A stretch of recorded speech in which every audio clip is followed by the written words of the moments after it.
Alam nyo ba guys, araw-araw ako napapaisip.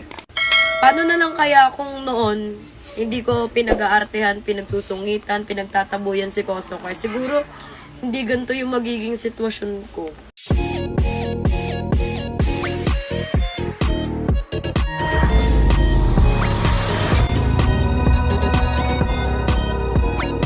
Alam nyo ba guys, araw-araw ako napapaisip.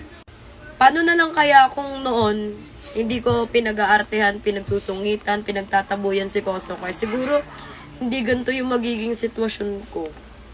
Siguro kami na, tas nasa healthy relationship na kami, kaso wala eh.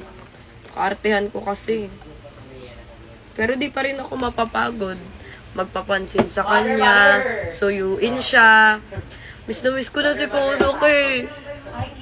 Lagi ko siyang kinukulit kasi nga, mahal na mahal ko na talaga siya.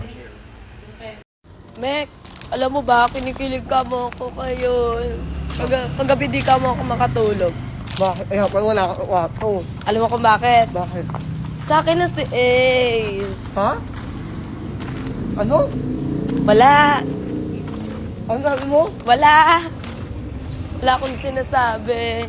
Ano sabi mo? Iniinig ka? Wala akong sinasabi. Parang mas bigot pa ako sa'yo. Di mo ako maintindihan ah. Lakas mo ah. Bakit na kaya yung ano mo ngayon? Movement na yun? Basta napasakin na si... Kilala nyo na yun. Ay, nana ko na yan. Ino. Umaga ang inikano. Okay? Tama. Tama. Ay, nanguko. Napasakin man si Ace, nasaktan din ako. Bakit? Siyempre, may pinagsamahan din kami ni ano eh. Ay, ahal pa pala ba, no? Ahal ka. Ba ano?